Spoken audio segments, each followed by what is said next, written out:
హైదరాబాద్లో మాజీ MLA Vallabhaneni Vamsi arrest అయ్యారు. వంశీని విజయవాడ పటమట పోలీసులు అరెస్ట్ చేశారు.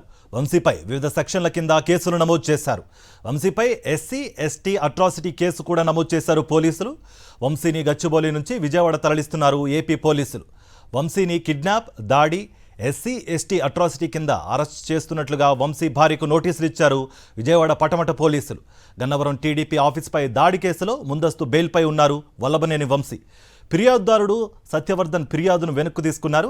జడ్జి ముందు పోలీసుల కుట్రలను బట్టబయలు చేశారు సత్యవర్ధన్. దీంతో మాజీ ఎమ్మెల్యే వల్లభనేని వంశీని టార్గెట్ చేశారు పోలీసులు.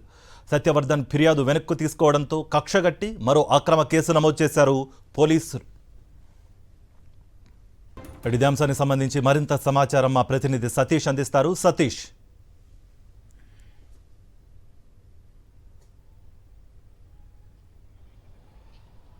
కార్తీక్, గన్నవరం మాజీ ఎమ్మెల్యే వల్లభనేని వంశీని పోలీసులు అరెస్ట్ చేసి విజయవాడ తీసుకొస్తా ఉన్నారు. విజయవాడ పడమట పోలీసులు ఈరోజు తెల్లవారుజామున హైదరాబాద్లో వల్లభనేని వంశీ నివాసంలో వల్లభనేని వంశీని అరెస్ట్ చేశారు. వంశీ పైన ప్రధానంగా కొన్ని కేసులు, ఏవైతే ఎస్సీ ఎస్టీ అట్రాసిటీ కేసు, అదేవిధంగా కిడ్నాప్ చేసినటువంటి కేసు, బెదిరించి దాడి చేసినటువంటి కేసులను నమోదు చేశారు పడమట పోలీసులు. అయితే ఈ కేసుకు సంబంధించి వైఎస్ఆర్ కాంగ్రెస్ పార్టీ నాయకులు, అదేవిధంగా వంశీ కుటుంబ సభ్యులు కూడా తీవ్ర అభ్యంతరం, ఆక్షేపణ తెలియజేస్తున్నారు. ముఖ్యంగా వల్లభనేని వంశీని ఉద్దేశపూర్వకంగా టార్గెట్ చేసి మరీ తప్పుడు కేసులు నమోదు చేశారని ఆరోపిస్తున్నారు. ఎందుకంటే వల్లభనేని వంశీ అరెస్టుకు సంబంధించి ఈరోజు అరెస్ట్ అయింది. 2 రోజుల ముందు జరిగినటువంటి పరిణామాల నేపథ్యంలో ఈ కేసు వెనకాల అనేక అనుమానాలు వ్యక్తం అవుతున్నటువంటి పరిస్థితి. ఏదైతే గన్నవరం తెలుగుదేశం పార్టీ దాడి కేసుకు సంబంధించినంత వరకు ఆ కేసులో ఎవరైతే ఫిర్యాదుదారుగా ఉన్నటువంటి సత్యవర్ధన్, గన్నవరం తెలుగుదేశం పార్టీ ఆఫీసులో పనిచేసినటువంటి సత్యవర్ధన్ తన ఫిర్యాదుని వెనక్కి తీసుకున్నారు. స్వయంగా ఎస్సీ ఎస్టీ అట్రాసిటీ ప్రత్యేక కోర్టు ముందు ఆ సత్యవర్ధన్ హాజరయ్యి ఆ కేసును వెనక్కి తీసుకున్నటువంటి ఆ పరిస్థితి. స్వయంగా మ్యాజిస్ట్రేట్ ముందు చాలా నిర్ఘాంతపోయేటువంటి అంశాలను సత్యవర్ధన్ వెల్లడించారు. ప్రధానంగా నన్ను బెదిరించి నేను సాక్షి సంతకం అని చెప్పి నాతో ఫిర్యాదు చేయించారు, బలవంతంగా సంతకాలు చేయించారు, పోలీసులు నుండి నాకు రక్షణ కావాలన్న అంశాన్ని సత్యవర్ధన్ స్వయంగా మ్యాజిస్ట్రేట్ ముందు చెప్పడమే కాదు, లిఖితపూర్వకంగా కూడా అఫిడవిట్ దాఖలు చేశారు. ఎప్పుడైతే ఈ పరిణామం జరిగిందో, గన్నవరం తెలుగుదేశం పార్టీ దాడి కేసులో పోలీసుల కుట్ర బట్టబయలైందో, దాంతో మళ్ళీ వల్లభనేని వంశీని టార్గెట్ చేశారు పోలీసులు. ప్రభుత్వం టార్గెట్ చేసింది. వల్లభనేని వంశీ పైన ఎలా అయినా సరే అరెస్ట్ చేయాలనేటువంటి ఒక డైరెక్షన్ ఆ హైయర్ ఆఫీసర్స్ నుండి పోలీసులకు వచ్చింది. ఈ నేపథ్యంలో హుటాహుటిన ఆ వంశీ పైన ఆ ఎస్సీ ఎస్టీ అట్రాసిటీ కేసు ఎక్కడ ఎవరిని దూషించారు, ఎవరిపై దాడి చేశారు, ఎవరిని కిడ్నాప్ చేశారనే అంశానికి సంబంధించి ఎటువంటి అంశాలు కూడా ఇంకా వెల్లడించడం లేదు పోలీసులు. ముఖ్యంగా సత్యవర్ధన్కి పోలీస్ భద్రత కల్పించమని మ్యాజిస్ట్రేట్ ఆదేశించారు.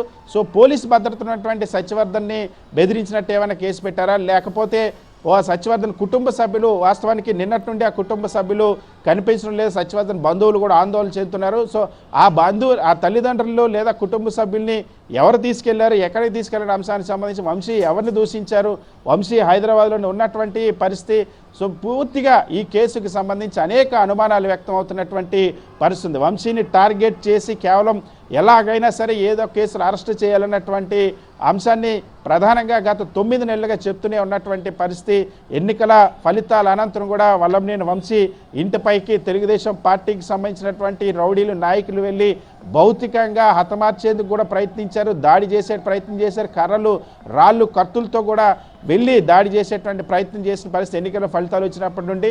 సో అప్పటి నుండి కూడా టార్గెట్ చేసినటువంటి పరిస్థితి వల్లభనేని వంశీని. ఇప్పుడు ఈ కేసుకు సంబంధించి కూడా సత్యవర్ధన్ ఇచ్చినటువంటి అఫిడవిట్ ఏదైతే ఉందో, సత్యవర్ధన్ స్వయంగా మ్యాజిస్ట్రేట్ ముందుకెళ్ళి కేసును విత్డ్రా చేసుకున్నటువంటి నేపథ్యంలో దీనిపైన ఒక్కసారిగా పోలీసులపైన ఉన్నతాధికారులు, ముఖ్యంగా ఇంటెలిజెన్స్ ఉన్నతాధికారులు ఆగ్రహించినట్టు, ఇంటెలిజెన్స్ అధికారులపైన ఆ ప్రభుత్వ పెద్దలు ఆగ్రహించినట్టు తెలుస్తుంది. వాళ్ళ ఆగ్రహం నేపథ్యంలో వాళ్ళు ఇచ్చినటువంటి ఆదేశం మేరకు ఎలాగైనా వల్లభనేని వంశీ పైన ఏదో ఒక కేసు పెట్టాలన్నటువంటి ఒక డైరెక్షన్ వచ్చింది. ఈ నేపథ్యంలోనే విజయవాడ పడమట పోలీసులు ఇప్పుడు ఈ కేసు నమోదు చేయడానికి కారణం సత్యవర్ధన్ నివాసం ఉంటున్నటువంటి ప్రాంతం ఏదైతే రావరపాడు బల్లెంవారి వీధి ఉందో ఆ ప్రాంతం పడమట్ట పోలీస్ స్టేషన్ పరిధిలోకి వస్తుంది. అందుకని ఇక్కడ కొత్త కేసు ఎప్పుడైతే వంశీకి ఆల్రెడీ గన్నవరం టీడీపీ ఆఫీస్ సంబంధించినటువంటి కేసులో ఆ బెయిల్ ఉంది కాబట్టి, ముందస్తు బెయిల్ ఉంది కాబట్టి అక్కడ అరెస్ట్ చేసేటువంటి అవకాశం లేదు కాబట్టి వంశీని ఎలాగైనా అరెస్ట్ చేయాలన్నటువంటి ఉద్దేశంతో, ఎలాగైనా సరే టార్గెట్ చేయాలనే ఉద్దేశంతో కొత్త కేసును తీసుకొచ్చారు. అనూహ్యంగా ఈ కేసు తెరపైకి వచ్చింది. మ్యాజిస్ట్రేట్ ముందు సత్యవర్ధన్ విత్డ్రా అఫిడవిట్ వేసిన తర్వాత కేసు ఉపసంహరించుకుంటున్నట్టు చెప్పిన తర్వాత ఈ కేసు పుట్టుకొచ్చినటువంటి పరిస్థితి. సో ఏ విధంగా ఆంధ్రప్రదేశ్ రాష్ట్రంలో పోలీసు యంత్రాంగాన్ని వైఎస్ఆర్ కాంగ్రెస్ పార్టీ లక్ష్యంగా వినియోగిస్తున్నారో, లక్ష్యంగా ప్రయోగిస్తున్నారనే అంశానికి ఇదొక కేసు, ఈ కేసు కూడా ఒక కేసు స్టడీగా నిలవబోతున్నటువంటి పరిస్థితి. సో మ్యాజిస్ట్రేట్ ముందు స్వయంగా వెళ్ళి సత్యవర్ధన్ ఒక స్టేట్మెంట్ ఇచ్చిన తర్వాత విత్డ్రా చేసుకుంటున్నా చెప్పిన తర్వాత, ఎందుకంటే అనేక కేసుల్లో పోలీసు వైఖరి ఇలాగే ఉంది. గతంలో ఉన్నటువంటి కేసుల్లో మళ్ళీ ఆ స్టేట్మెంట్ రికార్డింగ్ చేస్తున్నటువంటి సందర్భం ఉంది. ఇప్పుడు ఈ కేసుకు సంబంధించి స్వయంగా మ్యాజిస్ట్రేట్ ముందు చెప్పిన తర్వాత ఇప్పుడు వల్లభనేని వంశీ ఎవరిని కిడ్నాప్ చేశారని ఆ సెక్షన్ల కింద కేసు నమోదు చేశారు. వల్లభనేని వంశీ ఎక్కడ ఎవరిపైన దాడి చేశారనే అంశానికి సంబంధించి ఆ సెక్షన్ నమోదు చేశారు. వల్లభనేని వంశీ ఎవరిని కులం పేరుతో దూషించారనే అంశానికి సంబంధించి ఎక్కడ కూడా వివరాలు ఇంకా పోలీసులు చెప్తున్నటువంటి పరిస్థితి. సో ఈ కేసుకు సంబంధించి మరొక వైపు వల్లభనేని వంశీ కుటుంబ సభ్యులు కూడా ఇప్పటికే సతీష్ మీరు చెప్తున్న దాన్ని బట్టి చూస్తుంటే ఆల్రెడీ ఫిర్యాదుదారుడు ఎవరు అన్నది రివీల్ చేయట్లేదు, ఫిర్యాదుదారుడు ఏం ఫిర్యాదు చేశాడు అన్నది రివీల్ చేయట్లేదు. అంతేకాకుండా వల్లభనేని వంశీకి సంబంధించే కిడ్నాప్ చేశారు, దానికి సంబంధించిన ఆధారాలు రివీల్ చేయట్లేదు. ఎఫ్ఐఆర్ కాపీ అనేది పబ్లిక్ డొమైన్లో ఎందుకు పెట్టడం లేదు అన్న వర్షన్ వైసీపీ నేతల నుంచే వినిపిస్తున్న ఒక వర్షన్గా వినిపిస్తోంది. మరి దీనికి సంబంధించి పోలీసులు క్లారిటీ ఏమన్నా ఇస్తారా, ఇచ్చే ప్రయత్నం చేస్తారా, లేకపోతే ఇవ్వకపోవడానికి గల కారణాలు ఏంటి?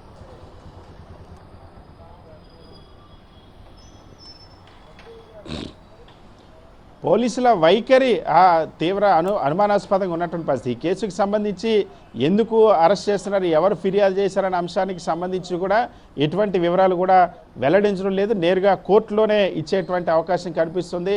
ఎఫ్ఐఆర్ని పూర్తి పారదర్శకమైన వ్యవహారం తీసుకొస్తామని చెప్పినప్పటికీ కూడా వైఎస్ఆర్ కాంగ్రెస్ పార్టీకి సంబంధించిన నాయకుల కేసులకు సంబంధించి మాత్రం ఏ కేసును కూడా తక్షణమే ఆ ఎఫ్ఐఆర్ని ఆన్లైన్లో అప్లోడ్ చేసేటువంటి పరిస్థితి కూడా కనిపించడం లేదు. సో ఇందులో చాలా స్పష్టంగా ఎలాగైనా ఇబ్బంది పెట్టాలి, ఇరికించాలి, టార్గెట్ చేయాలని అనుకునేటప్పుడు పోలీసులు ఇటువంటి ఈ పద్ధతులన్నిటి కూడా అనుసరిస్తున్నటువంటి పరిస్థితి ఉంది. సో మరి ఇక్కడ ఈ కేసుకు సంబంధించి స్వయంగా ముందు అసలు పోలీసులు గతంలో ఏదైతే సత్యవర్ధన్ చెప్పినటువంటి అంశాలకు సంబంధించి పోలీసుల నుండి ప్రాణ రక్షణ కావాలి అని చెప్పేసి, పోలీసులు రక్షణ కావాలి అని చెప్పేసి కల్పించాలని చెప్పి పోలీసులు ఒత్తిడి చేశారన్న అంశాన్ని కూడా చాలా స్పష్టంగా మ్యాజిస్ట్రేట్ ముందే చెప్పినట్టు పరిస్థితి. ఇప్పుడు అటువంటి పోలీసులు ఇప్పుడు ఇంకొక కేసు కొత్తగా గన్నవరం టీడీపీ ఆఫీస్ దాడికి సంబంధించినటువంటి అనుబంధం కేసుగా దీనికి తీసుకురావడం, వల్లభనేని వంశీని ఎలాగైనా సరే అరెస్ట్ చేయాలి, ఎలాగైనా సరే జైలుకు పంపాలనేటువంటి ఒక టార్గెట్ పెట్టుకొని ఉద్దేశపూర్వకంగా ఈ కేసు నమోదు చేసినట్టయితే కుటుంబ సభ్యులు కూడా ఆరోపిస్తున్నారు. దీనికి సంబంధించి కుటుంబ సభ్యులు కూడా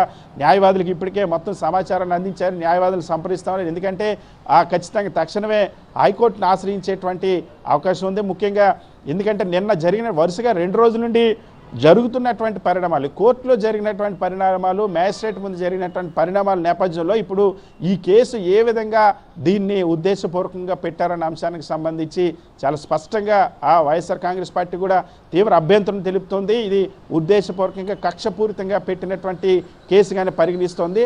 సో వైఎస్ఆర్ కాంగ్రెస్ పార్టీకి సంబంధించినటువంటి నాయకుడు మాజీ ఎమ్మెల్యే వల్లభనేని వంశీని ప్రస్తుతం హైదరాబాద్ నుండి విజయవాడ తీసుకొచ్చిన తర్వాత పడమట్ట పోలీస్ స్టేషన్కి తీసుకెళ్ళి అక్కడ కొంత ఫార్మాలిటీస్ పూర్తి చేసి ఆసుపత్రికి తీసుకెళ్లి కోర్టులో ప్రొడ్యూస్ చేస్తారా, లేకపోతే ఇంకా ఏం చేస్తారన్న అంశానికి సంబంధించి ఇంకెప్పుడు అన్న అంశానికి సంబంధించి ఇంకా స్పష్టత రావాల్సిన అవసరం ఉంది.